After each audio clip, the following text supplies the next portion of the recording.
Alive, let's hit the dance floor. Don't work too hard, might break a backbone. Return of the Mac, the king is back though. Corvette and cash, I never lack those. She saw the stone, you know how that go. Fatality, my diamonds that cold. Versace trunks, I hit my backstroke. Knock on the door, she at the back row. All I really take is a little taste. Island girl, blue eyes with a little bass. Here for the thrill, I don't need a chaser. Wanna vibe at the getaway. Shimmy, shimmy, yeah, I got the semi-4 weight. Don't step out the line like this a probate. You hit the line and try to locate. This for the time, got time for no day. One, too many, I'm going. Too crazy and I got bad ones and they ready. A good time, so now it's into it, we left that. Can't remember anything, but I know we got lit. Good times, live in the moment, feel like summertime.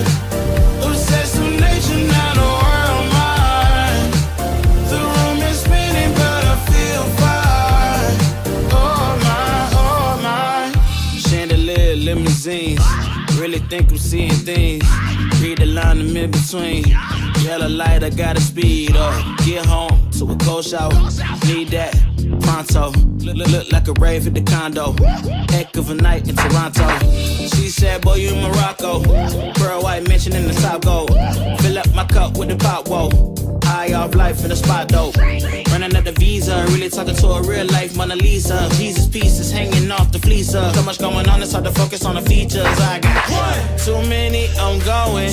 Too crazy, and I got bad ones and they ready. A good time, so now it's in the way we left that. Can't remember anything, but I know we got lit. Good times. Live in the moment, feel like summertime. Obsessed with nature, not a world mind. The room is spinning, but I feel fine. Oh my, oh my. 1, 2, 3, 4, 5, 6.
Thank you for taking time out of your schedule to join us for what we think will be a very informative 90 minutes.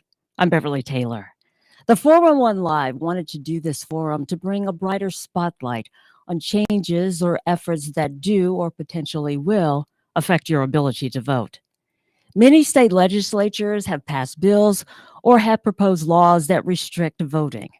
The reasons range from increasing voter confidence in the election process to discouraging members of the opposing party from voting. That's why we call this forum Suppressed by Design or Voter Protection. The timing of this forum is not an accident. We wanted to give you plenty to think about before August and November elections, and of course, encourage you to vote. We will be talking about restrictive voting efforts and how they affect voters, for better or worse. This forum is a precursor to our upcoming 4-part docu-series called Suppressed by Design. And just for you, we'll show a trailer of the docu-series at the end of the forum. Our panelists are quite distinguished, but I must mention that we made persistent efforts to get some Republican state lawmakers to join us. We invited 25. Some said no, some did not respond, and some said they were not available. This is regrettable because their voices would certainly add to the discussion. Here's how the forum will work.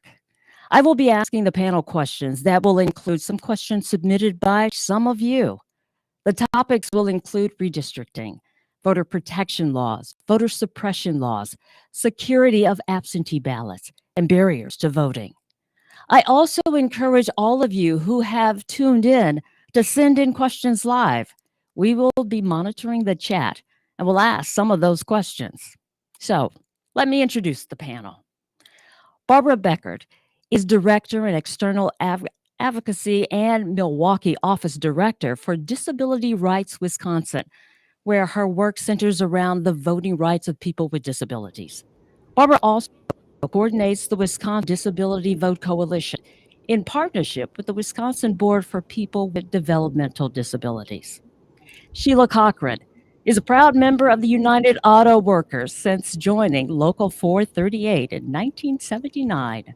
She retired as the Chief Operating Officer of the Milwaukee Area Labor Council in 2017, the largest central labor body in Wisconsin, and she was the first African American female elected to this position.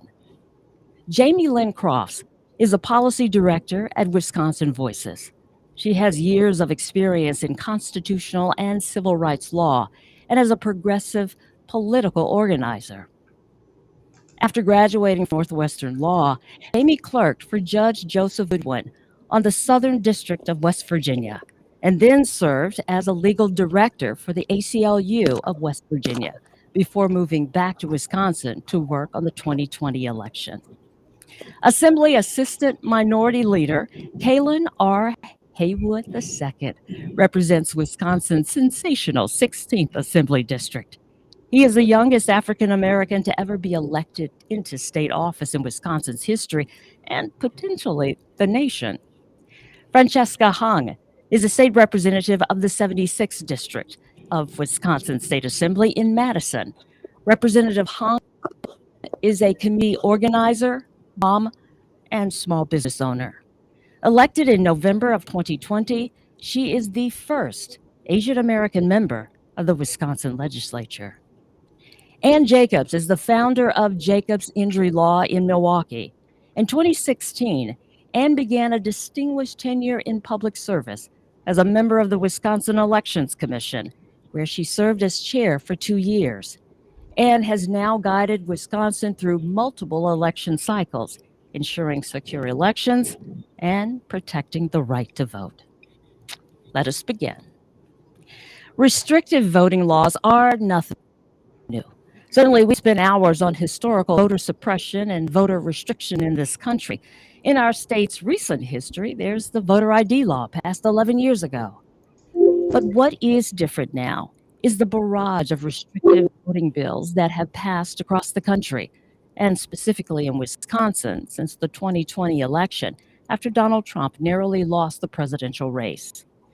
The Wisconsin legislature bills, most vetoed by Democratic Governor Tony Evers, include limiting the Wisconsin Election Commission's authority, putting barriers in place for voters with disabilities, limiting ballot collection, and of course, extreme gerrymandering of district voting maps.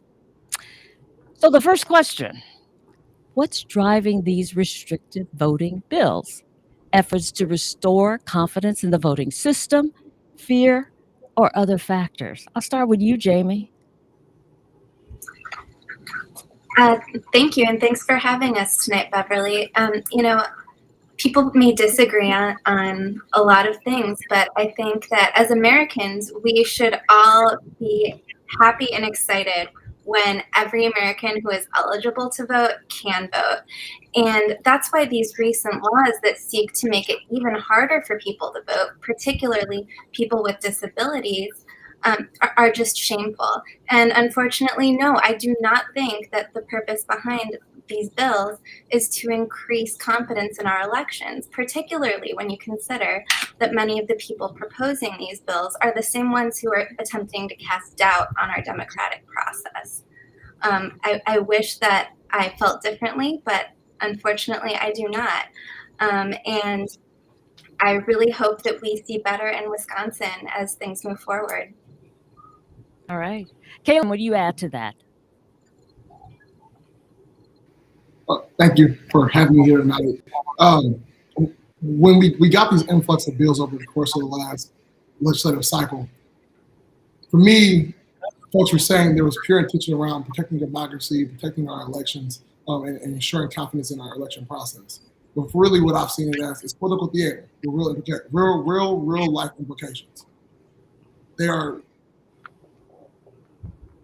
are simply trying to care and cater to a particular group of people who support them and believe in what they're saying. But at the end of the day, it's false. Our election in 2020 was safe, it was fair, it was free, and the voters went out and decided to vote for who they wanted to vote for. But what's happening here, what's happening in our state capital, but also around the nation, is simply political theater with real life implications.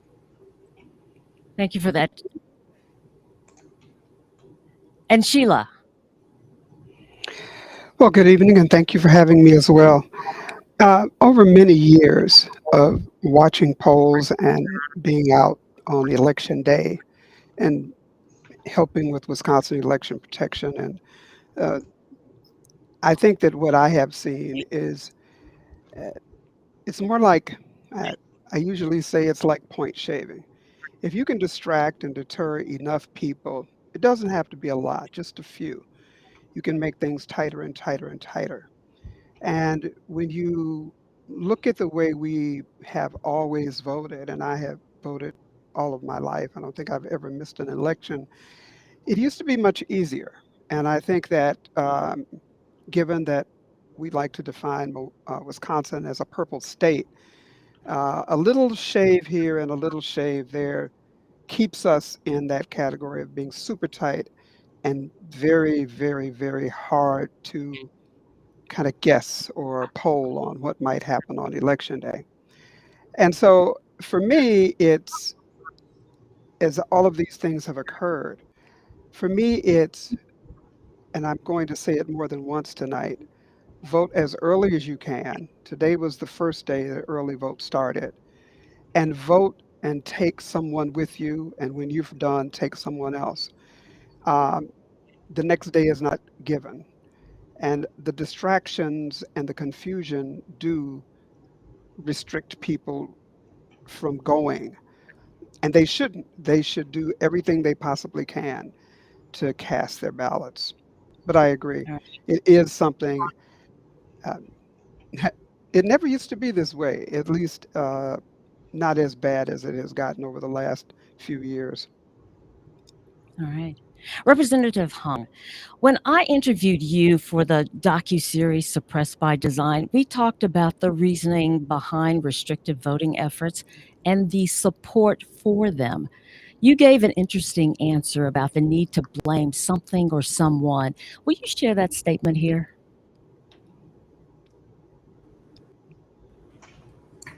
Oh, thank you so much again. Very honored to be among these distinguished guests this evening on the panel.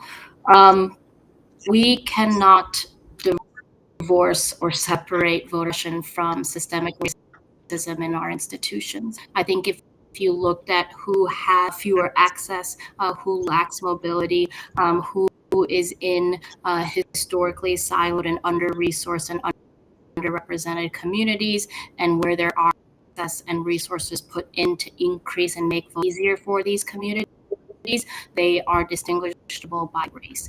We continue to live in the most segregated state in the country, and it's important to remember that the current legislators in power who are making decisions in the legislature are fully sowing fear and doubt in our elections, which is wholly undemocratic and is rooted deeply in systemic racism. And going back to April of 2020, and who were the folks who had the longest lines and the least access and the least protection ballot boxes were primarily Black in Milwaukee. All right. You know, we could lump all restrictive voting laws and proposals together and talk about them, but I prefer to kind of look at some of them individually and distinguish which category they fall in, voter protection or voter suppression, or neither. The state Supreme Court recently upheld a Waukesha County court ruling that says the law only allows clerks to use a secure absentee ballot drop box if it's at the clerk's office or at an alternative site that is also designated for in-person absentee voting. As you know, secure, unstaffed, absentee ballot drop boxes placed at convenient locations were very popular for voters in the November 2020 election, especially in the heavily Democratic cities of Milwaukee and Madison. So I ask, is limiting drop boxes voter protection or voter suppression?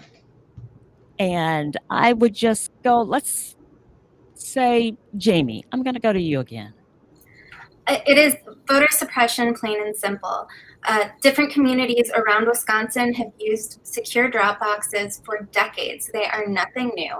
And drop boxes helped the state of Wisconsin achieve an incredibly high voting percentage in 2020, which is something we can be proud of. In the midst of a pandemic, we had something like 76% of registered voters cast a ballot.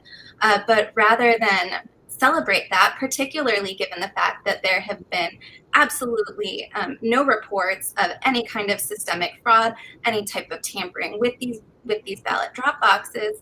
When you take them away in this manner, it is plain and simply voter suppression. And the people that it's going to hurt are going to be low-income people, particularly in areas that are already underserved, which are mostly our Black and brown communities in places like Milwaukee. Anne, what would you say on this one?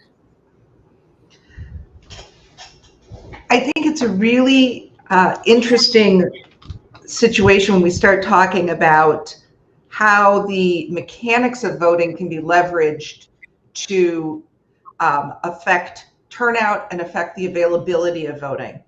One of the falsehoods that is told in this context is the idea that everything should just be the same across Wisconsin's voting municipalities. Wisconsin has 1,850 separate voting municipalities.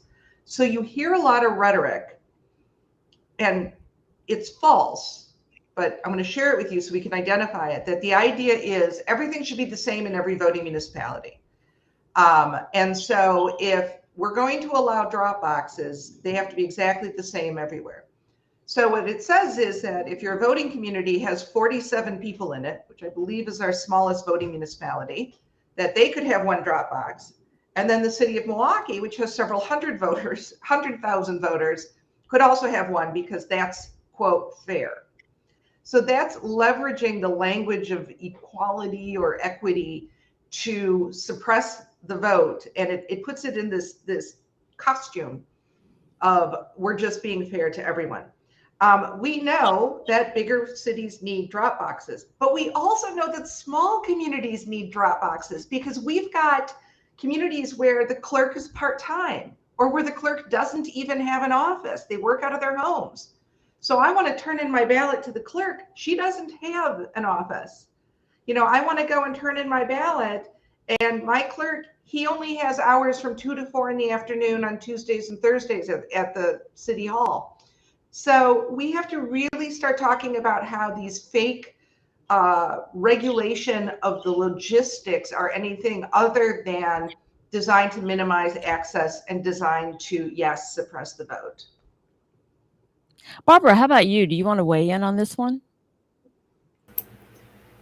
Sure. I think any time that we take away an option from voters that provides an opportunity to participate in our electoral process, that we're taking a step backward. And drop boxes provided a way for people to safely and securely cast their ballot. And I think Ann makes a great point. We're a statewide agency. So at Disability Rights Wisconsin, we help voters all over the state. And I would agree that drop boxes are very important in many rural areas of our state because they do have a clerk who is part-time, who may work out of their home. So they can't stop down at the clerk's office and deliver that ballot.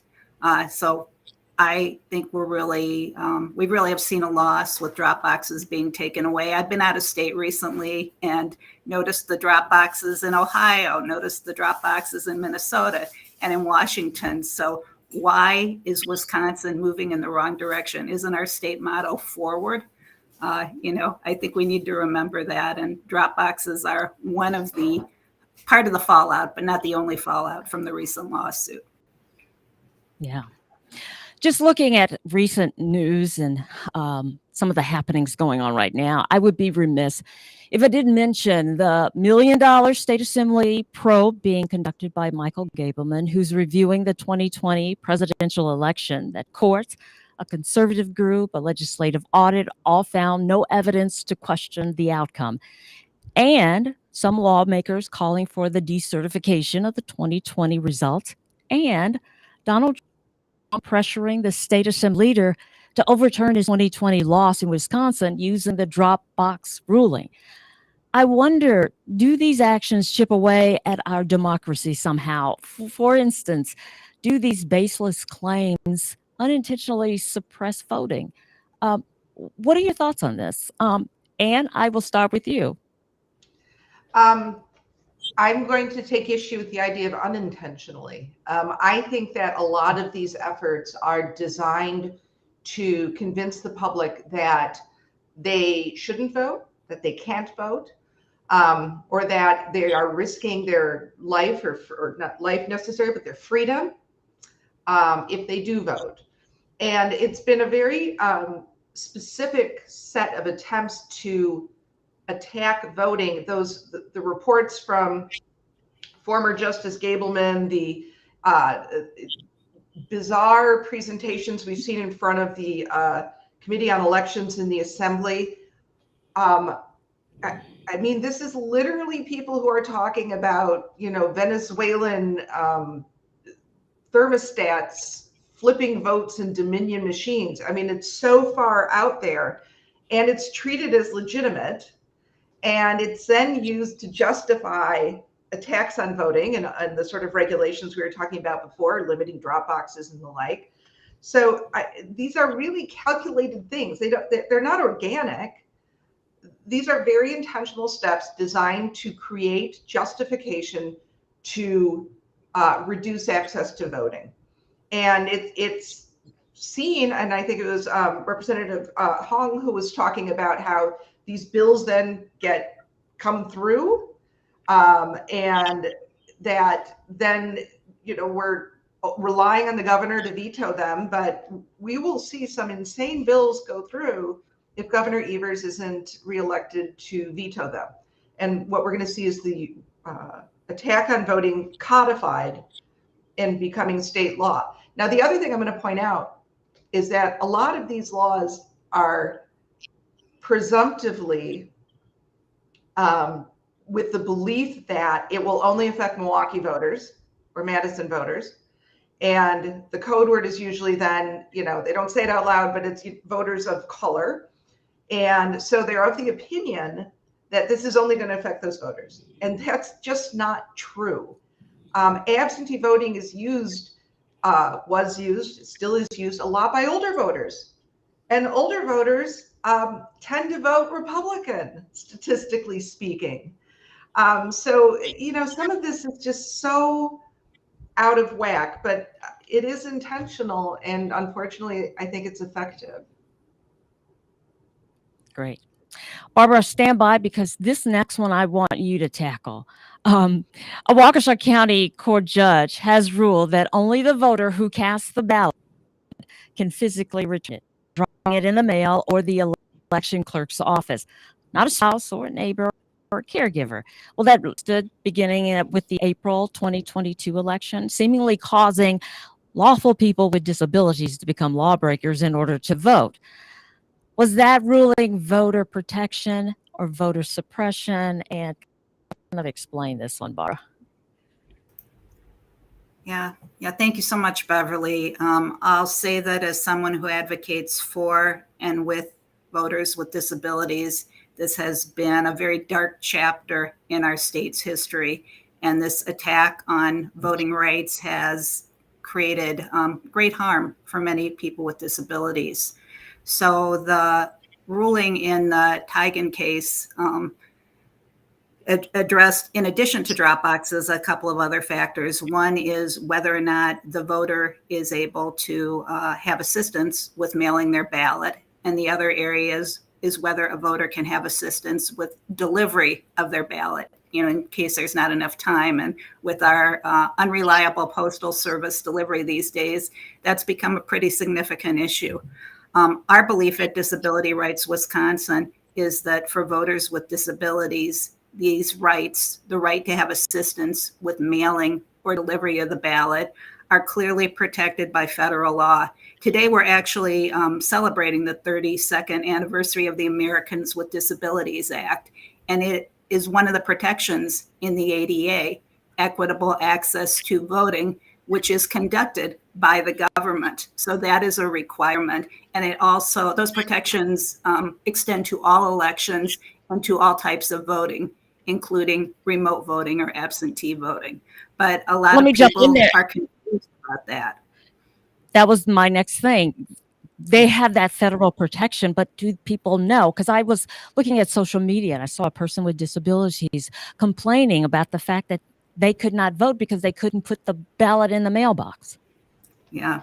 So our guidance to voters with disabilities, and of course, we can't reach all voters. That's the challenge. And that's why clarification is so important. But our guidance is that a voter with a disability has the right to have assistance with mailing their ballot. If someone needs assistance with return of their ballot, with delivering it to their clerk, then we are recommending that they request a disability-related accommodation. And on the Disability Rights Wisconsin website, we have a sample of a accommodation request to give people an idea of the language that they should use. And we've written up some directions to go with that. We're doing everything we can to help people. But let me tell you, it's not a simple process. Why are we making it so hard for people to vote? We should be trying to make it easier, and we should value having people participate in our democracy instead of creating new barriers and restrictions. But unfortunately, that's the point we are at in Wisconsin right now. Absolutely. I want to pause to also say to our viewers and listeners to please, if you have questions, put it in the chat. We will ask the panelists some of those questions, so feel free to do this. And to the panelists, I say just kind of raise your hand whenever you want to answer the next few questions. We'll kind of go a little faster with these. And I know there are a couple of them we haven't heard from in a little while, so we want to get you in here too. Wisconsin's Republican-controlled legislature came up with proposals and bills that target the voting process as a result of Donald Trump narrowly losing the presidential race. They included forbidding election clerks to fill in missing information on the ballot envelopes, such as missing witness addresses, voter protection or voter suppression. Definitely voter suppression. There are a lot of people who cast, I'm one of them, absentee ballots. And you can make mistakes even when you know what you're doing. And I remember not this last ballot, but the one before last, I accidentally wrote the address on the wrong line. And even I kind of panicked, but I said, well, it's obvious it's coming from my address. And that should not be a problem. But when things like that enter someone's mind who has no problem voting at all, someone who has difficulty voting or has been discussed, some of the others that, especially people with disabilities and elders, and even people that try and just assist a companion in the same home, those things become terrifying. And I know I go on myvote.org or .wisconsin to make absolutely sure that my ballot's in, and then I wait to see again that it's been counted.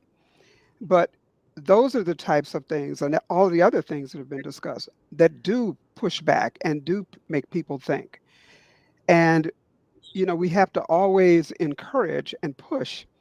And I was just thinking when Brenda was talking about Beverly, I'm sorry, anyway, was talking about this. We have, it's interesting. You can assist an elder. You can assist, I mean, a poll worker can assist. You can assist when you go to the polls. I know I used to have to help my mother. She was 90, I think she was 91 when I finally said, we're now going to have you vote absentee at home because her mobility had gotten so bad. But she needed assistance. My father needed assistance because he had Parkinson's. And you should be able to assist, and then you should be able to do as has been said. It just, all of these things are just Right. distractions and taking away from. Voting should be very easy to do. And voting in A lot of Wisconsin should be easier than it is. Right. I'm hearing that. That's a refrain. It should be easy, and it should. Here's another one requiring indefinitely confined voters to reapply each year to receive absentee ballots. Voter protection or suppression? I would like to address that one, Beverly, because this is an issue that very much concerns me, especially recently hearing one of the gubernatorial candidates say that he would eliminate the indefinitely confined voter status. So just to make sure everyone understands who we're talking about here, we're talking about individuals who, because of disability, age, or health condition, it's difficult for them to go in person, and they always need to vote absentee. In other states, it's called a permanent absentee voter.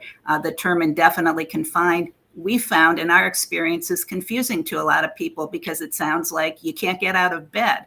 That is the case for some people, but in many cases, it's people like Sheila's mom, who it's difficult for them to go vote in person anymore. And they deserve the opportunity to participate in our democracy, and having a ballot come to them automatically every time is an important way for them to do that. I was with a voter today. She's paralyzed because of an accident. She can't fill out a form herself. She takes a lot of pride in voting. She's an indefinitely confined voter. If this bill went forward, she would need to reapply every time. There was also a bill that required people to get documentation from their doctor. Well, I've talked to some doctors, and I don't think that they are going to be providing documentation. Indefinitely confined is not a medical status, and our Supreme Court of Wisconsin has said it is up to the voter to determine if they are indefinitely confined. This is not something that should be changed. It's something we need more education about so people are using it appropriately. But we need our legislature to protect the status. It is so needed by voters who have very difficult lives. Let's not make it harder for them. And let's Very also good. talk about the privacy issue. The idea that you have to give your local clerk detailed information about your medical status. I mean, for some people, their disability is visible and immediate and sort of obvious to see. But, I cannot stand in line to go vote because I have a bowel condition and I'm afraid I'm not going to be able to stand in line and I might mess myself. Like, I need to tell my local clerk who I see at the grocery store about this, something that's very private. Yeah. How are we going to protect that health information? Where are we going to store it? What are we going to do to prevent that from being released to other people? Are we going to have laws? Can my clerk then tell the mayor or her coworkers? I mean, just think about what it means to do that, and the how embarrassing that is and could be, and how utterly unnecessary. Yeah, yeah. And just You- to that too, Go ahead. just to add to that, it's another example of them putting up barriers and hurdles to folks actually using their right to vote. Filling out that process every single year is a challenge. A lot of folks, even myself, who I think I know what I'm doing. Even when I fill out, I vote absentee. Even when I fill out to vote, when I redo it every year, sometimes I struggle. I have to call someone I know who can answer the question for me. So for folks who may not always know what to do or how to do it, it's yet again another struggle to go through every year if that bill gets passed. And then what that does is leads to them actually not going to go vote, them not actually participating in the voting process, which I believe our Republican colleagues actually look forward to them not going out to vote.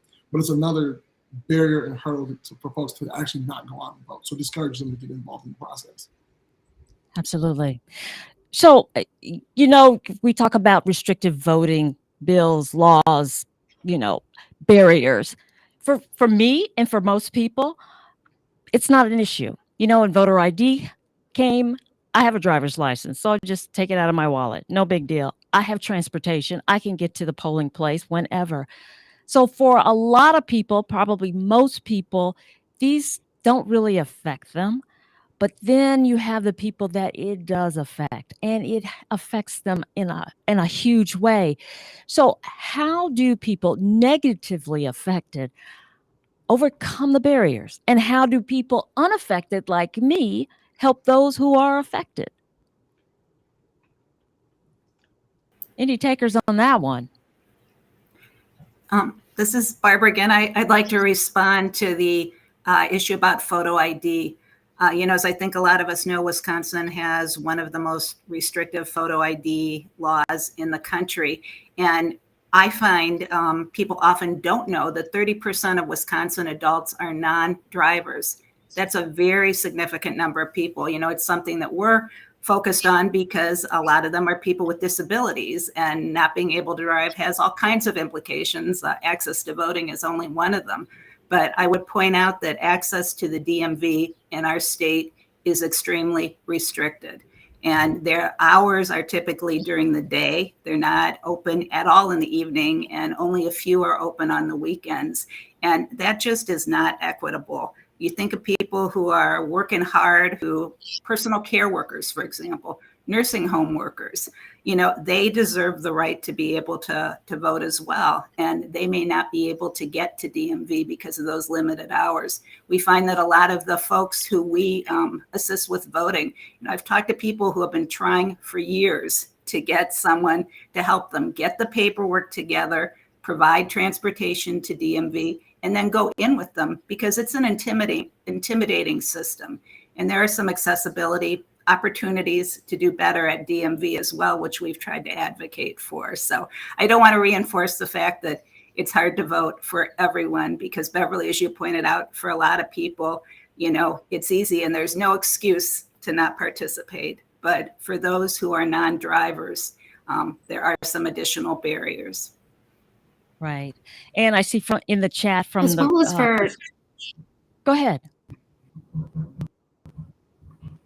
Thanks, Beverly. I was also going to mention that, you know, our students at public education, private education institutions, young people are dissuaded. And I think that when you make voting inconvenient, it is disrespectful to the voters. For a lot of young people at different institutions, they may not have a driver's license, and they can't use their student ID, so they have to get a separate ID. When you're already a young person in college, you've got going on a lot about it doesn't come into your periphery to vote, and so it causes for additional organizing, and it really does put these folks that we should be engaging more, dissuades folks from wanting to vote. And again, I think looking at all these different laws and all these different actions that my colleagues continue to take, knowing that they were also on that ballot, that they won their election through a safe and secure election process, to continue to make it difficult to vote is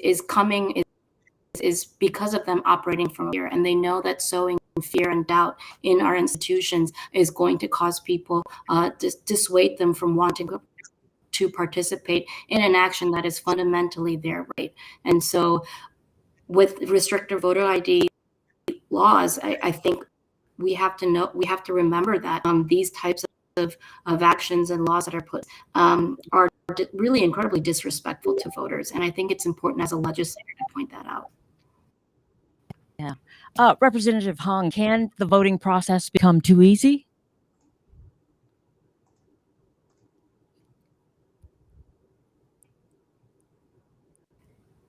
It's hard to imagine a voting process right now. I know that I'm an incredibly privileged individual who access a place that has a fairly well-resourced voting process in Madison.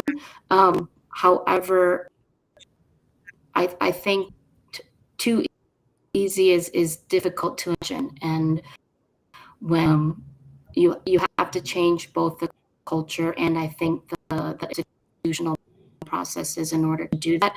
And I don't foresee both of those things happening. And by culture, I mean that be easier for the majority of people is just something that a lot of people don't see as a right for others. And when we're operating in spaces of discrimination and oppression against folks disabled or from under-resourced communities, it's difficult to imagine that voting could become too easy. Yeah. The recent court rulings seem to hinge on whether the Wisconsin Election Commission has the right to issue guidance to election officials across the state. As you know, voting in the pandemic was something no one could have foreseen.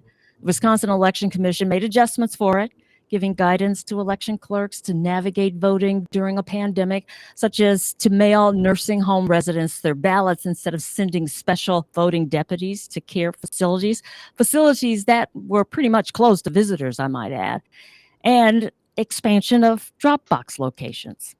Well, the court said that guidance violated the law and that only lawmakers can make policy changes.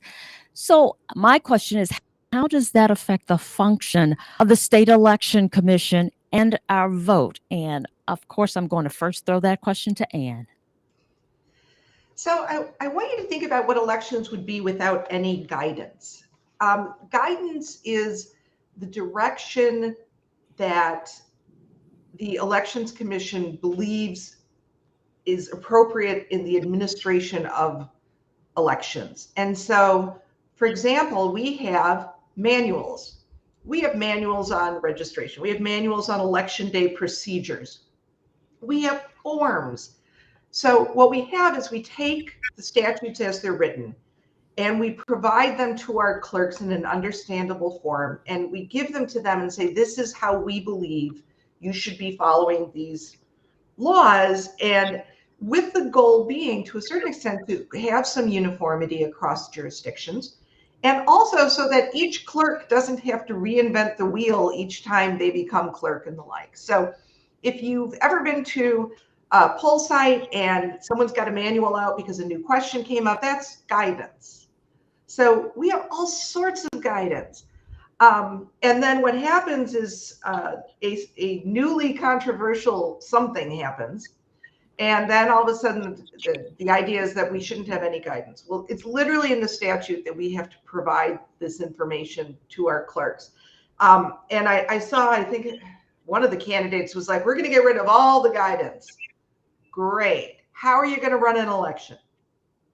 Are you going to start and we're going to have like pencil and paper and we're going to hand write things? I mean, think about all the different things we do. We do ballot envelope design. We do ballot design. We do, training for clerks. We do training for poll workers. We do training on cybersecurity so that nefarious actors can't hack into people's computer systems and get access to, the mainframe computers that run our elections.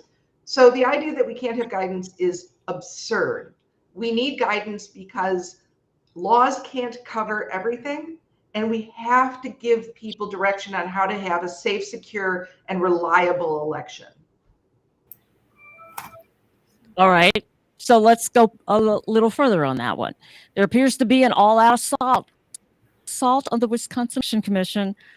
All of the Republican candidates for governor propose abolishing the commission. So what does that leave us with? So the funny thing is we used to have the Secretary I of was State about run the to say. election, and then they didn't like that, so they created the State Elections Board. And then they didn't like that, so they created the Government Accountability Board. Now, the interesting thing about the Government Accountability Board was it was seen nationwide as the model of how elections should be administered. Former judges, nonpartisan, a big group, and it was actually seen as a model for the nation. Well, when they did things that the Republican legislature didn't like, they got rid of that and created the Wisconsin Elections Commission. So now we have a partisan election commission, but it requires 4 votes to do anything. So you have to have at least one, all decisions have to be bipartisan in that sense. And so to I think people's grand surprise, we actually did a lot of work because our job is to effectively administer elections. So we had bipartisan support for all sorts of important things, like helping people in nursing homes get ballots during COVID, recommending protocols for drop boxes. Drop boxes have been used for decades. What we did was put out guidance on what some of the best practices were to make sure they were safe and secure. And all of a sudden, it's the Elections Commission fault, because essentially what they're saying is the Elections Commission caused Donald Trump to lose. I mean, that's really sort of the nexus there. So what happens next? I guess we're going to, depending on how the election turns out, we're going to wind up with the Secretary of State maybe running elections again on a partisan basis. And to what end? Because we still have to run elections.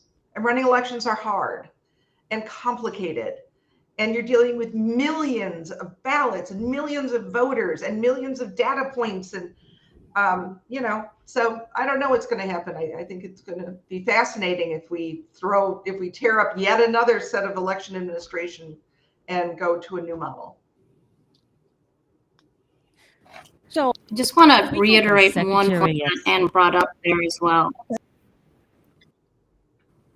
ahead.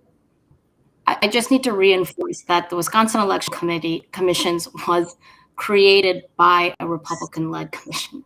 So it was created by them, and now they want to take it away, because oftentimes what my colleagues are doing, instead of assisting, respecting, and knowing that our elections are running from are safe and secure, they continue to look for problems where they don't exist in a time where we desperately need our leadership to be solving problems. And so, again, the uncertainty perpetuating more uncertainty, and fear perpetuating more fear, is something that is, I think, very aligned with what this entire conversation is about, is that it is by design. It is suppression by design. And so when you have leadership right now who fundamentally believe that, disintegrating our democracy is going to help them remain in power, that's why they are acting in this manner.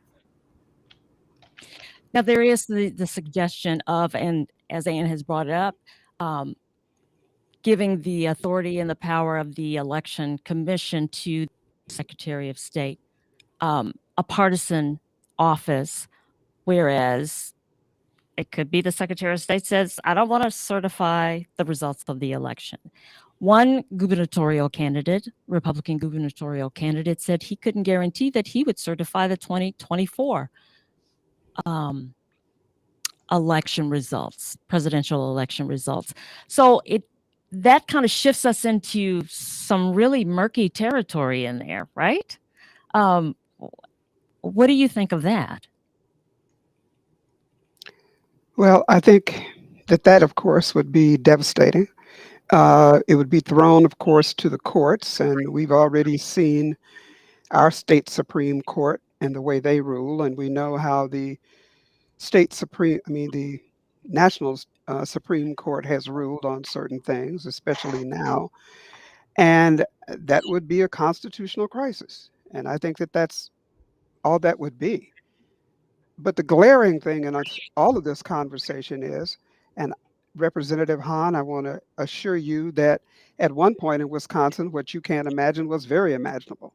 I walked into a polling place, I said my name, I got a ballot, I checked the box, dropped it in, and that was it. I didn't have to go for an ID. I didn't have to do any of the things that we have to do now. All of this is incrementally designed to distract, suppress, and dissuade people from doing and exercising their franchise. But I'm going to say again that the polls are open tomorrow morning in the city of the first class. And I know the legislators understand that.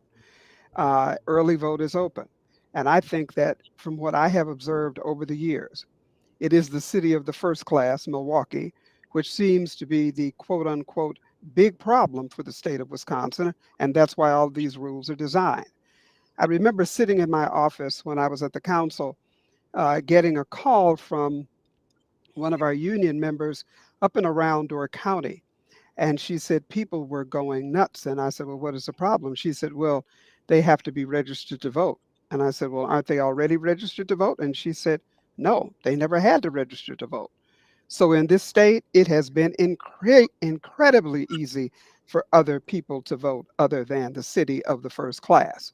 And I'm going to throw Madison in that now because I know that that's a big problem for the legislature as well. And so a lot of these things are crossing other rights that you have. That thing about having to justify by health, that's HIPAA. How are we going to create a state law that then undermines a federal law? So we have to really think about these things and understand, as this program is, these things are done by design. And I know that there are hundreds of nonprofit groups in this state that do their level best to get information out, to push people out to vote, to make absolutely sure that they have rides, that they get registered, a lot of different things. At this point, it is going to be like it has been in some respects when we first started to really get a lot of this insanity in Milwaukee, and as we really are going to have to do our level best to educate. I know Ann knows this, and I know that people that have worked with us around election protection stuff know. After every election, we used to say we have to educate voters. And I know that the commission wants to do that. I know it is imperative that it gets done. I think that our state legislators have to do their best to help in that education, because some of them are the only people that their folks are going to listen to. But all of this is dissuaded to keep the population that might vote Democratic from not voting. Otherwise, none of this would really be a problem. All right. Jamie, did somebody else want to weigh in on this one? Jamie, I'm going to throw this next one to you. We've talked about bills that would restrict voting, but have met with Governor Evers' veto pen. If a Republican governor is elected in November, how likely do you think these bills will be passed again and signed into law? I think that all of the Republican candidates for governor have made it quite clear that they are in favor of voter suppression. None of them have taken any stances opposing, bills that restrict voting. As you mentioned earlier, they all support abolishing the Elections Commission. And I do think that if Governor Evers loses re-election, that not only the bills that we already saw vetoed will become law, but even more oppressive regulations on voting, and just making the process harder and harder and harder for people until, only the people that they want to vote are the ones who will be voting. I think that everything we've talked about tonight is a concerted attack on our entire democratic system. And there has never been a more important moment in American history to really work on protecting and securing our democracy and ensuring that Americans have the right to vote and are able to exercise that right. All right. Well, the legislature will most likely remain Republican control because of the gerrymandered maps that almost guarantee Republican victories in the majority of districts. And then there are the statewide races, which are a different story. The governor, lieutenant governor, U.S. senators, attorney general, secretary of state, and state treasurer will be determined by the majority vote in the state, meaning every vote is definitely important. Do you agree with this statement? And will that knowledge encourage more people to vote? Sheila, I'll start with you. I hope so. And I think that, well, I'll just I've been trying to stay a little nonpartisan here, but I can't help myself. I think that what drove people to the polls uh, in the last election was the fear coming from Washington. I mean, it was evident everywhere. I mean, when you're stuck in the house and it's a year of a pandemic and all you can see is the insanity that's happening in Washington, D.C., unless you're streaming something, uh, it, you know. And I will say, because I know I can comfortably say this because I'm the only baby boomer, I think, on the panel, that there are those of us who have a long memory when it comes to this stuff. And we understand the crisis that it puts not only our state in, but our country. But in this election, I would hazard to guess that they are very, very, very concerned about the state of Wisconsin. It's always been a battleground state. It's really tight this year again. The governor's race is going to be absolutely critical here. I had more than one veto pen from Jim Doyle when he was vetoing all these bills in the same type of construct. And as soon as he was out, Scott Walker signed into law the photo ID. And it's not a voter ID, it's a photo ID. And I think that we have to do as much as we can to make sure that the people who are going to be affected the most get out and vote. And again, that would be, I mean, I know in Milwaukee there's souls to the polls. There are a lot of other organizations all over the state. I know the disability rights advocates and Wisconsin Voices and all these other groups do this work, and we've helped them do this work.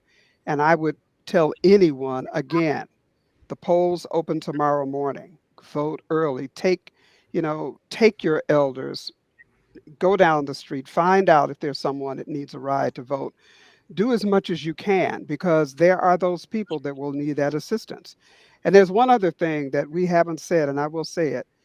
Please make sure that those recent graduates from high school that are 18 years old get registered and get themselves out to the polls. Take your children, you know, make sure that they understand what they're doing when they get there, because that's very important.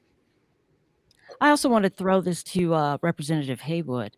Do you think people get it that statewide votes really count? Their vote really counts, and what are your constituents saying?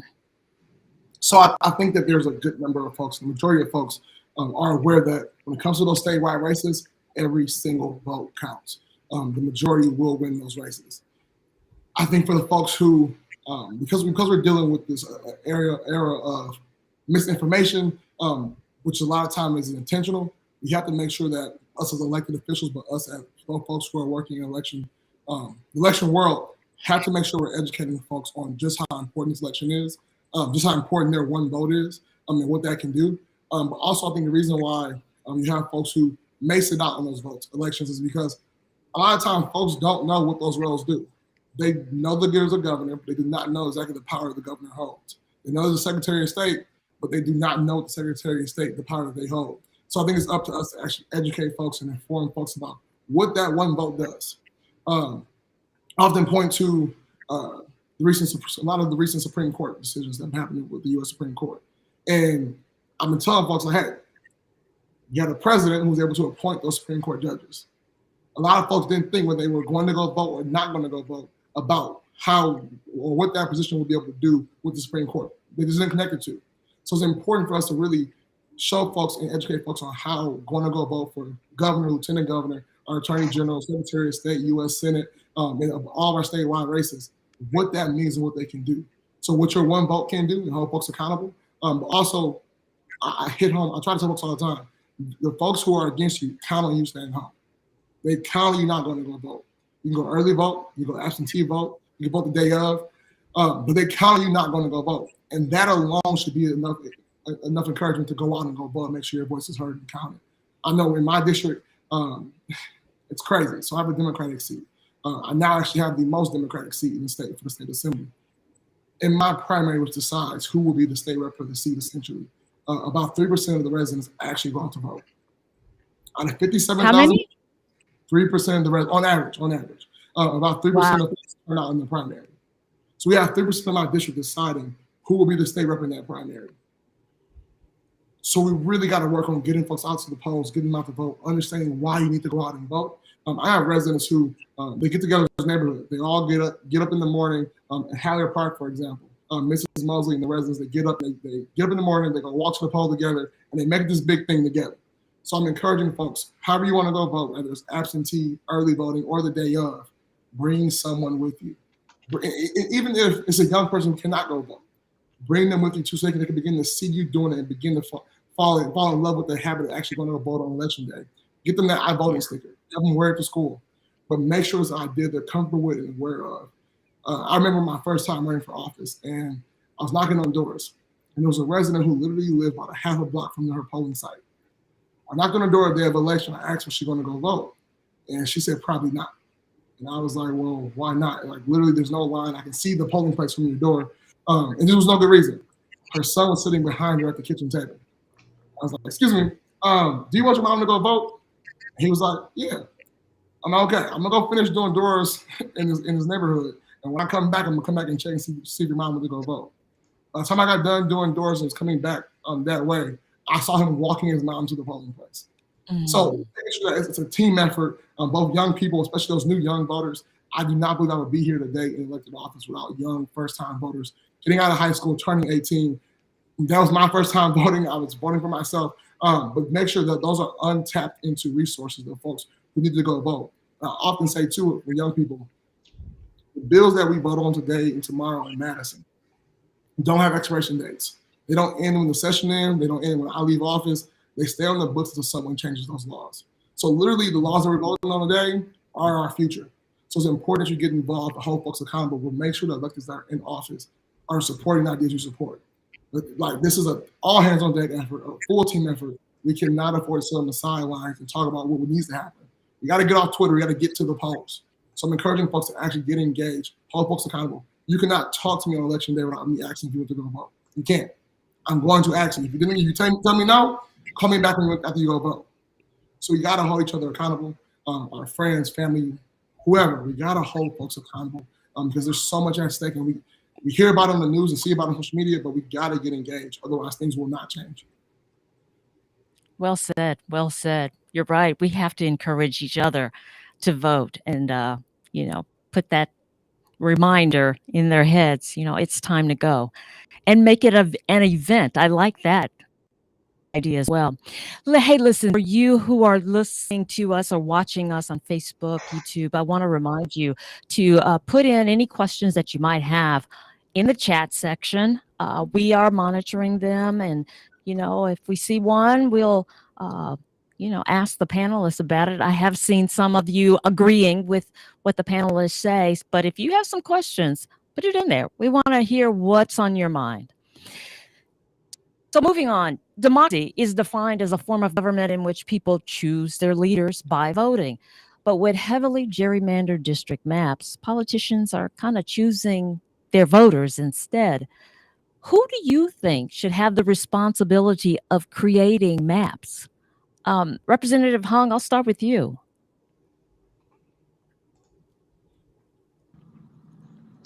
Thanks so much for this question. I don't know if kind of is accurate anymore. I think in too many districts in Wisconsin, politicians are choosing their voters instead of the voters choosing their politicians. If we look at the Iowa model or other models across the state, we know that there are ways to implement fair maps, and fair maps are what the voters deserve, regardless of if you're a Democrat, Republican, independent, however you identify. In order to uphold a democracy, fair representation is what every single eligible voter deserves. I think that we had the governor's maps and the fair maps, the governor's coalition on fair maps. I think it needs to be a group of nonpartisan non-electeds.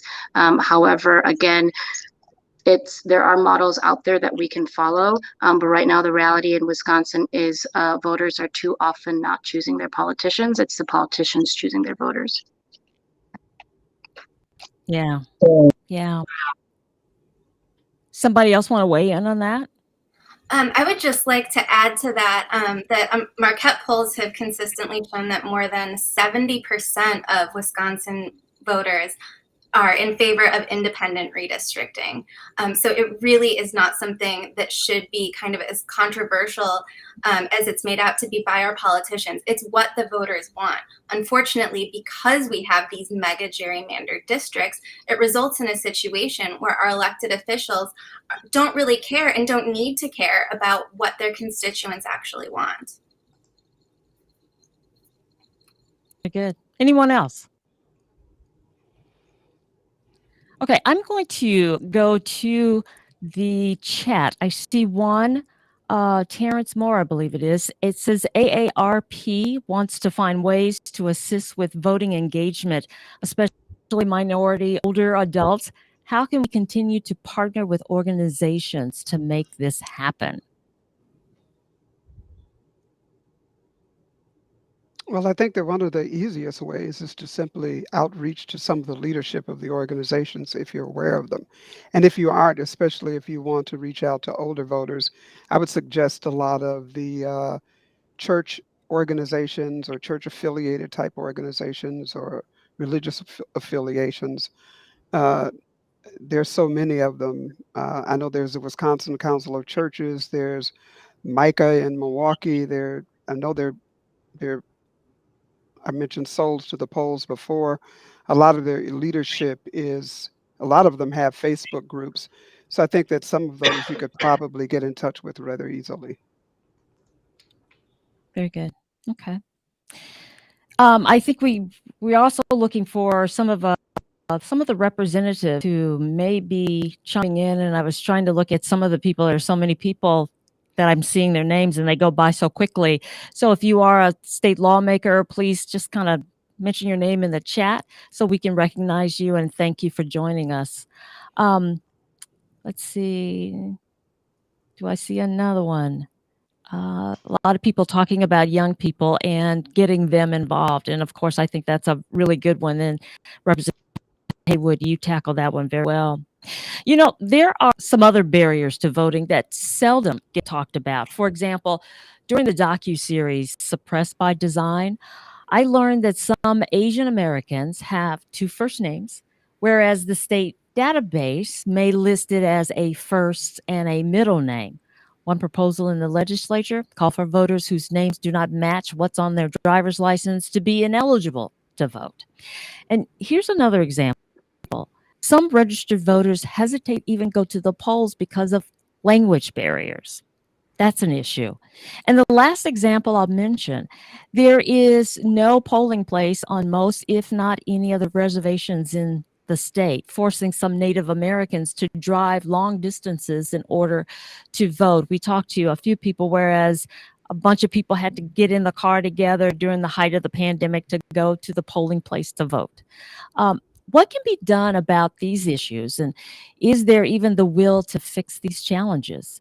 I'll start with maybe the state representatives. Have you heard any proposals or anything out there to tackle these things? And Ann as well.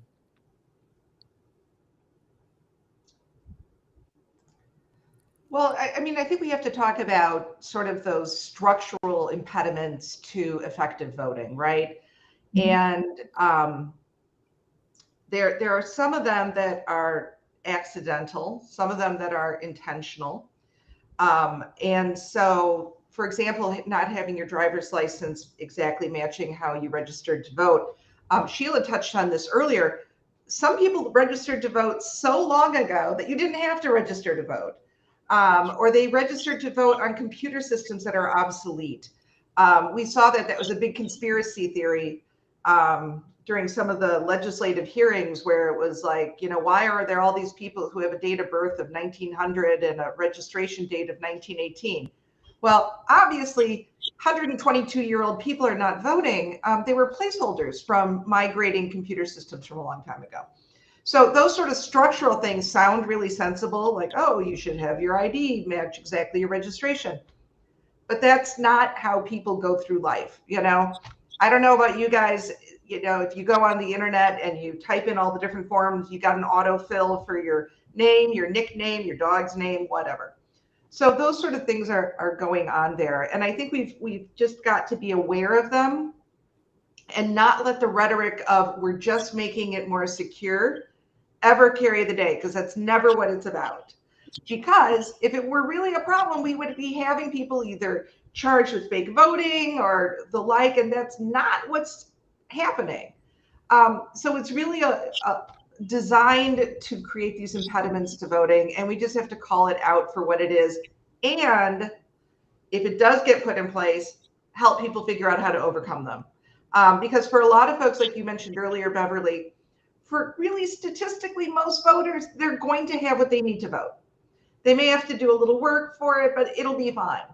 There is a significant group for whom it won't, and we've really got to work hard to help those people. But for most people, they're going to be able to vote, and we have to be cautious about making it sound too hard or too complicated, too difficult, and the like. And there's a fine line between education with encouragement and education that discourages voting.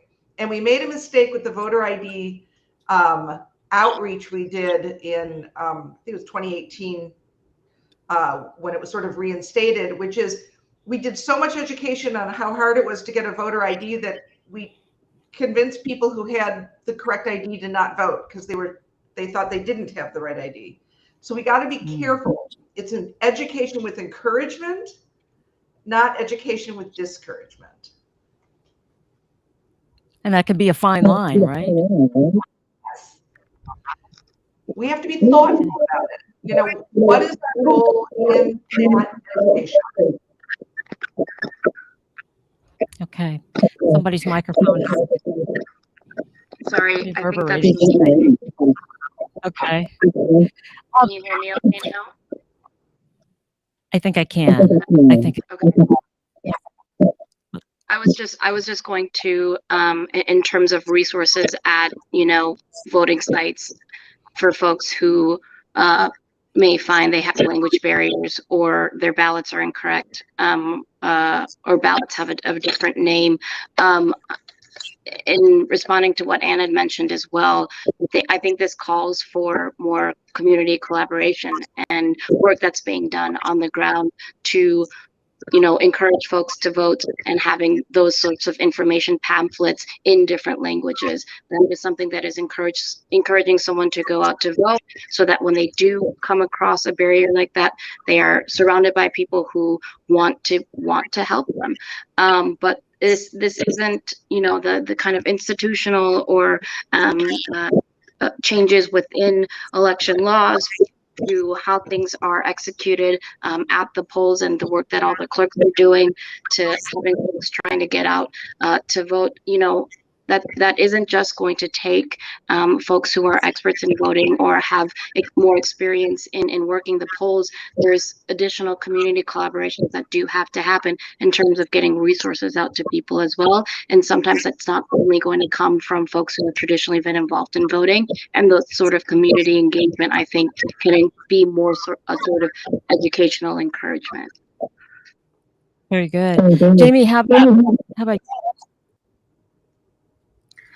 You know, I think that the others have made really good points in that it's kind of a double-edged sword where it's really important to talk about these barriers to voting and these attacks on our democracy and, you know, some of the misinformation that's being spread about our elections and our election security. But we really do need to be careful that we are not discouraging people from voting, because these kind of attacks only make it more important that everyone gets out to vote. That's the only way that we're going to make change. So we need to, you know, call out and push back on lies and false narratives, but also think about ways where people really can make a difference. And as far as voting, I can tell you one thing that'll make a huge difference is next April, we have a Supreme Court election that will determine the balance of the court. And so that is a way, our April elections are historically much lower turnout. And this is a really important way for people to have their voices heard with the highest court in our state. Very good. That's a good point, too. A lot of times those spring elections don't get the attention that, a presidential election would get. And they're just as important because the offices are just as important. Are there voting bills or proposals that, were you going to say something, Kaylin? Yeah, I'm glad that was brought up. A lot of the time, our April elections do not get great turnout, do not get the attention. Folks do not even know they can vote for a majority of the judges or judges, period, point blank, that they will see in the courtroom. So I think that on the elected side, on the community partner side, we have to do a better job of letting folks know that. But folks, every single election is important. Whether it's school board, county board, city council, statewide races, state races, federal races, if you can vote for it, go vote. Absolutely. Yes. Absolutely. And Beverly, can I pipe in with something that we really haven't quite touched on yet that I did Yes, want to bring up, which is that when we're talking about voting, we've got to also talk about the fact that election tabulation and results are accurate. And that in Wisconsin, we have multiple levels to double check that votes are being counted and that they're being counted accurately. And it starts with, if you request an absentee ballot now, you can track it through the system. You can see if your clerk got it, and you can even see if it got counted. But so you go to vote, and that night they run a tape at the machine in your precinct, and that's what gets called into the television stations, okay? That's where they get those results. Those are then transmitted to the counties, and they put them on their websites. And then we have a county canvas. And what's a canvas? A canvas is a fancy word for a complicated count. Basically, they reconcile the number of votes with the number of voters in the books and the number of ballots. And you make sure everything lines up. It's a little more complicated, but that's the gist of it. And then the county canvas gets set to the state. And then the state takes all of those same numbers and reconciles all of them. So you've got the 1,850 municipalities sending their data to the counties. Counties make sure the numbers are right. It goes to the state. The state does that same analysis. Then the election is certified by the chair of the Elections Commission. At the same time, you can have a recount, which we had in 2016 and 2020 to verify results. Those, again, found almost perfect results. And we do an audit after the election of all the different voting machines to make sure that the machines themselves are tabulating accurately. And we look at the ballots and we test the machine and we count them by hand. We make sure that those numbers match up, that the tabulation is working right. So we've got all of these multiple layers to verify the accuracy of the election. There is a meme that is out there in right-wing crazy land that says that there were more votes than voters in 2020. It's a lie. It's been debunked by everybody, every PolitiFact, every state PolitiFact, everything. And it's out there and it's constant. We got to push back on that. It was accurate. And you know what? It was accurate in 2016 when Donald Trump won. We had a statewide recount. And you know what? He won. And you know what happened in 2020? He lost. Both elections were accurate. And I just want to really impress people to not fall into the 2016 was rigged because I didn't like the outcome. You can't do that. You got to take, sometimes you win and sometimes you lose in elections, but it was accurate. I also find that all of the members of the state assembly and state senate who are trying to call into question the results of the presidential election seem to think that the results of their election were just fine. Yes, isn't that something? That's true. Right? That's true. Has to be the worst criminal endeavor ever if you're going to only mess around with one race, Yeah. Let's go to the chat and see what questions we have there. Can you pull up one for me, Amy? What is the highest priority in next steps of our elective officials or elective leaders in protecting our voting rights? What is the highest priority in next steps? So our elected leaders, let's hear you.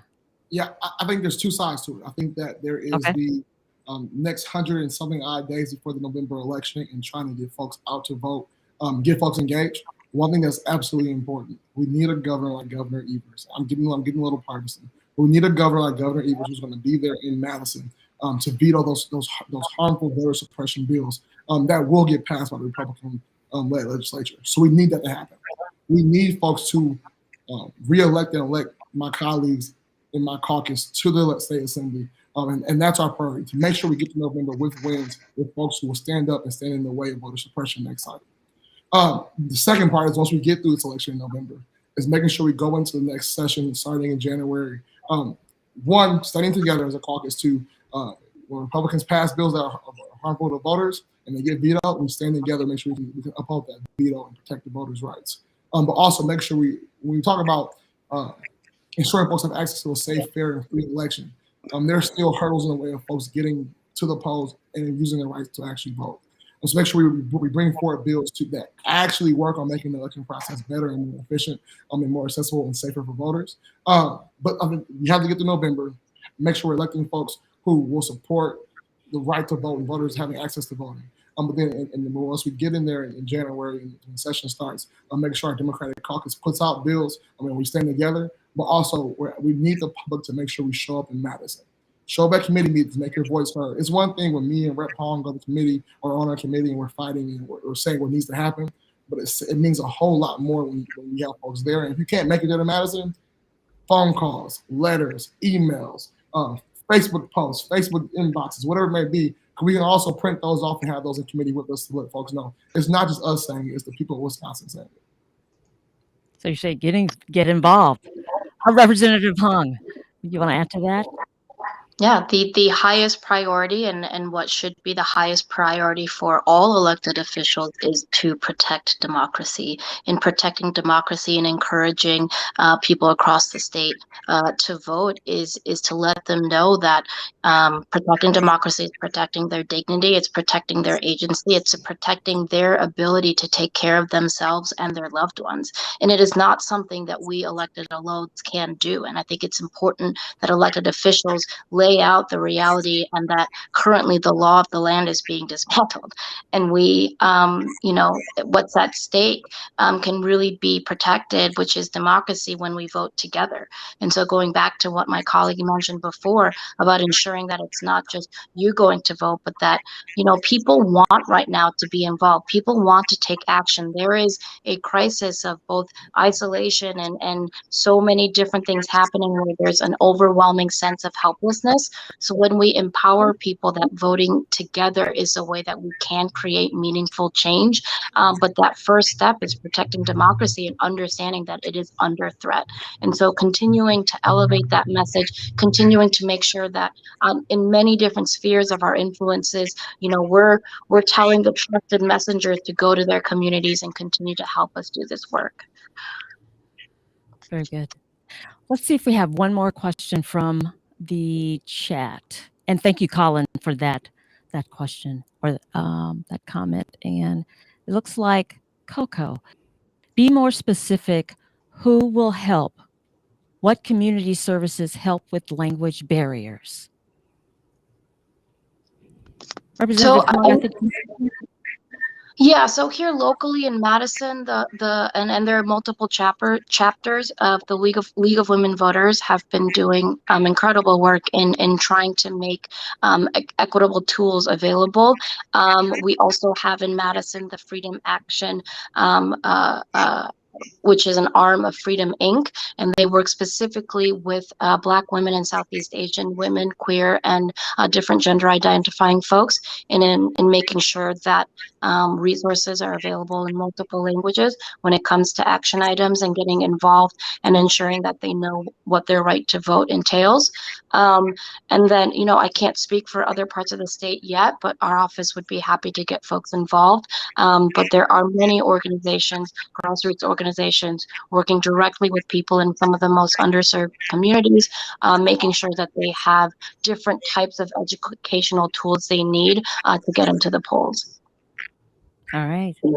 Another question. Was somebody about to say something? No? Is there another question for me? Okay, let's try that.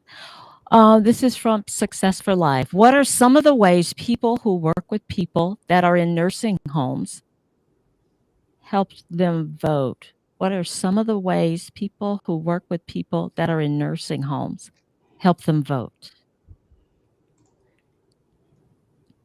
And I'll throw that one to you because I think you know kind of the nursing home and Barbara as well. If this is asking about in 2020, what the commission did was people were prohibited from entering nursing homes, and that included special voting deputies, which is one way that people in nursing home get to vote. Special voting deputies are 2 deputies who go into nursing homes, usually accompanied by 2 observers. So 4 people go into a nursing home and help people vote. Well, with COVID, first of all, nursing homes weren't open.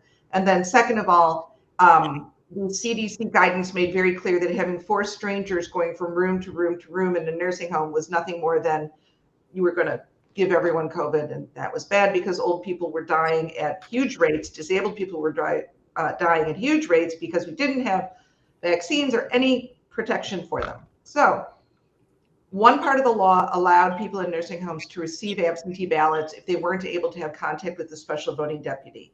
That's always been the law. And so the commission took the step of simply skipping over the farce of having a special voting deputy knocking on the nursing home door and having someone reach out and say, go away, because that takes time. And at a time where we were being told that the mail was going to be taking 13 days round trip to get a ballot from the clerk to a voter and back, the commission sent out absentee ballots to those nursing home voters who wanted to vote. And you have to ask for the ballot. We just didn't mail them out willy-nilly.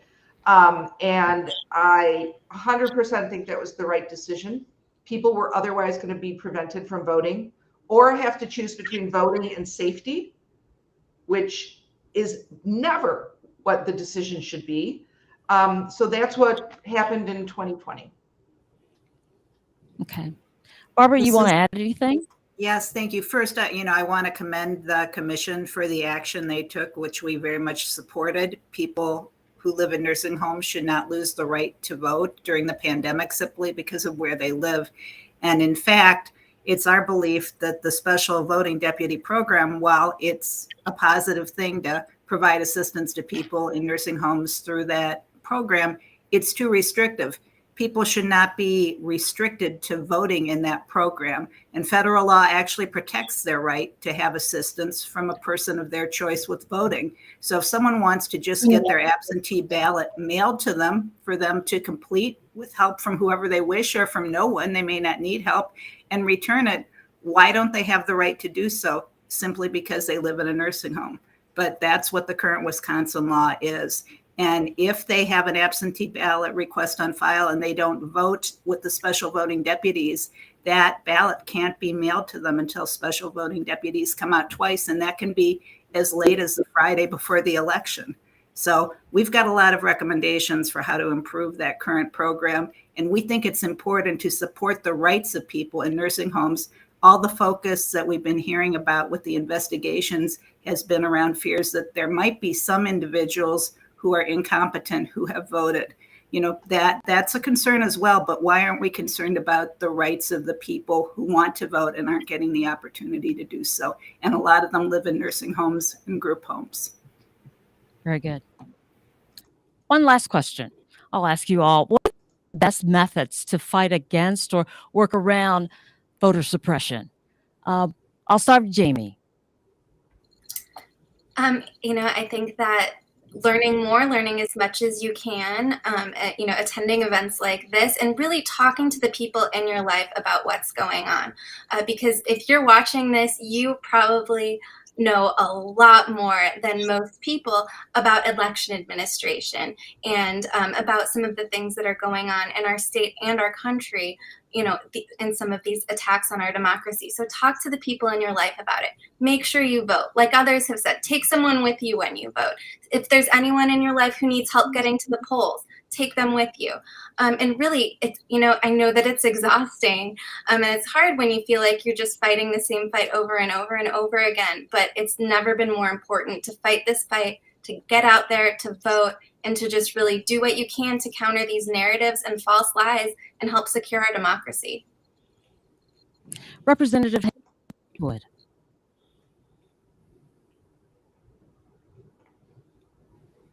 Can you repeat the question one more time for me?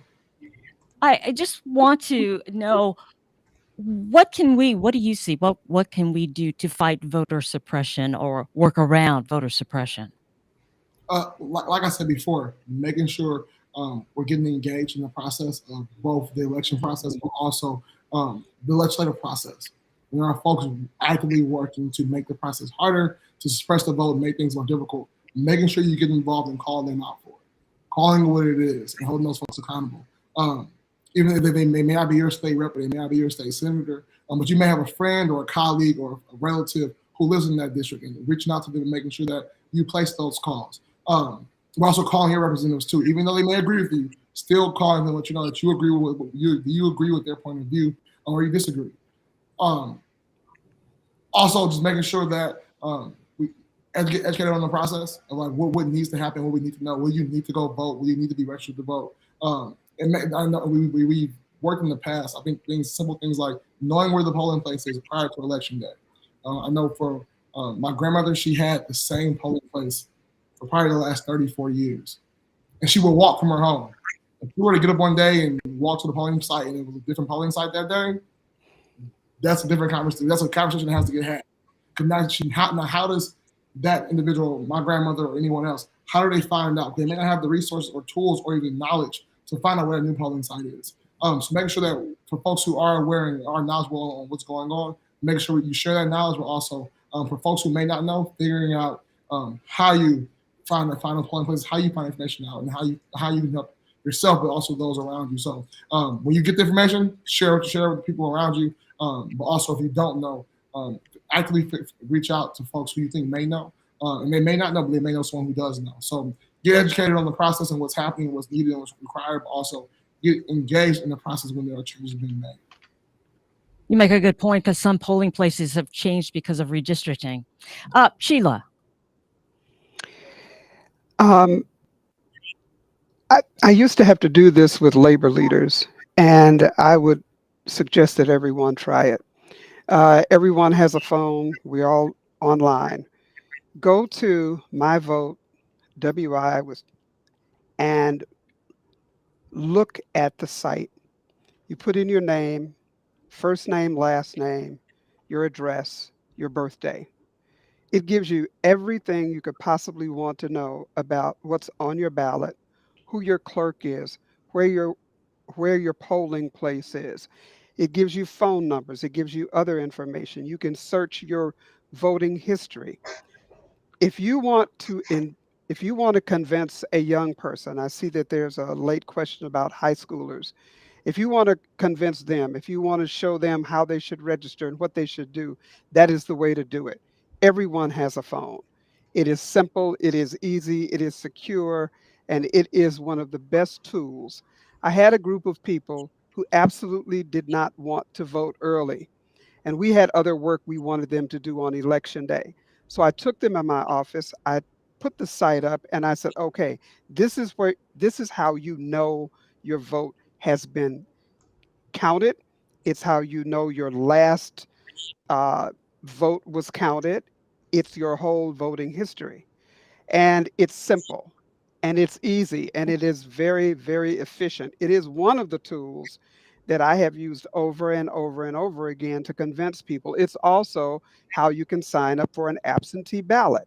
So I think that is one very good one, and we ought to use it more often. Okay, Representative Hung.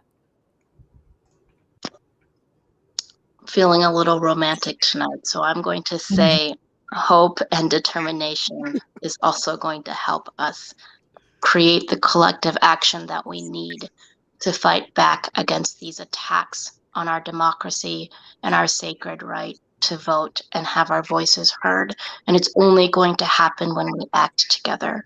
So, with all of the voter suppression laws and the actions and sowing doubt and sowing fears and sowing uncertainties, we respond with hope, determination, and collective courage to ensure that we continue to live in a democracy that we absolutely deserve to live in. And that's only going to happen when we choose hope, determination, and courage collectively and act collectively and vote together. We will win. All right. Barbara.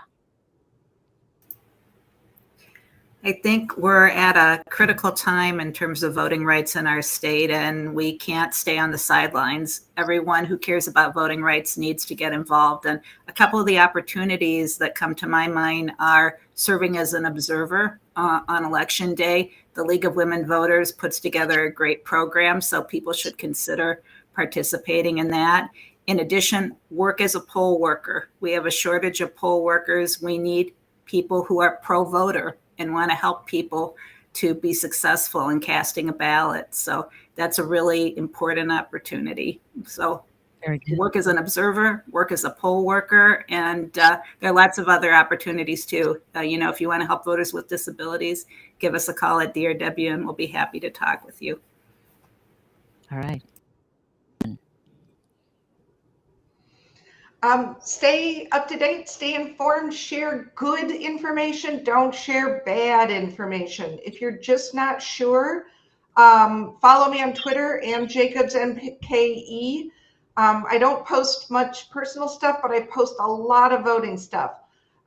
So if you're saying like, I just read something, is that real? Use social media to your benefit. Answer questions for people who aren't attached to their phones. Help people who, when you say, I want you to go on the internet with me, they look at you like, I'm a little afraid of that. You can be that conduit. You can be that person. And Representative Hong, your romantic just touches my heart. So I could not possibly say that any better. Very good. Thank you all for joining us in the chat. These folks, you want to talk to them later, I'm sure that they would be more than welcoming to chatting with you on a regular basis. If you have questions, something they said just kind of struck a nerve with you, look them up. Because I'm saying this because our time is really flown by.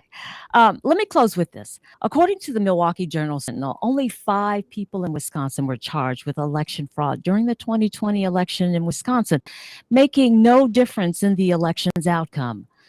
I tend to believe our state is hung up on fixing a problem that doesn't exist.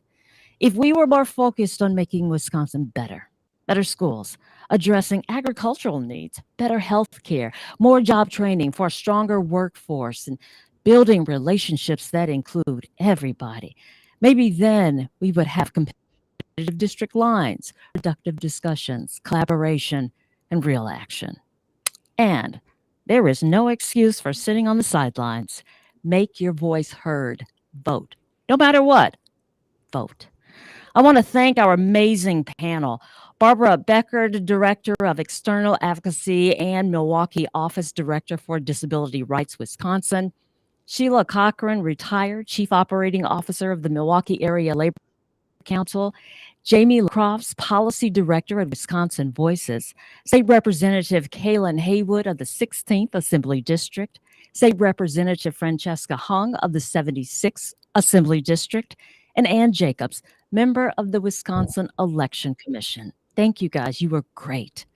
I also want to thank and acknowledge our partners, Neo Soul Production, Wisconsin Voices, JC Legal Resources Center, Cairo Communications, Martha Love Association, United Auto Workers Communications, Greater Milwaukee Foundation, and Embassy Center MKE. Thank you all for joining us. Please note, vote. Vote early, vote in every election. They all matter. As promised, we leave you with a trailer to the 4-part docuseries Suppressed by Design. Check our website, suppressedbydesign.org, for the air date. Enjoy and good night. There's a calculated effort by some elected officials and political forces in this state to deny people in Wisconsin the freedom to vote.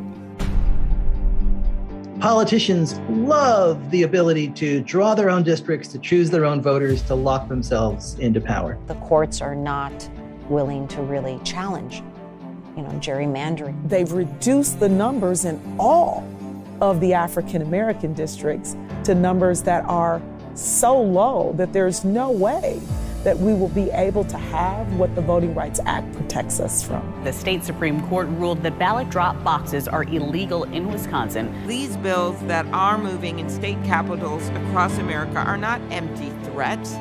They are real efforts to stop people from voting. The opportunity to vote or my voice being taken away was never something that was discussed in the court of law. Hmong and Southeast Asian voters are at great risk of having their voter registrations purged. In Indian country, it seems like we have been challenged from the very beginning, whether or not we were citizens, whether or not we had civil rights, whether we even had the right in every state to vote. The laws are getting tougher. A lot of people are in group homes and in nursing homes, and it's harder for staff to assist clients in these facilities from helping them cast their votes. I fear not having a voice. This is the way the law has been set up to stop people from going to the polls to vote. We have to fight this suppression. We have to fight it tooth and nail. You may not win every battle. You may not win every fight, but you got to continue to fight just like you're going to win.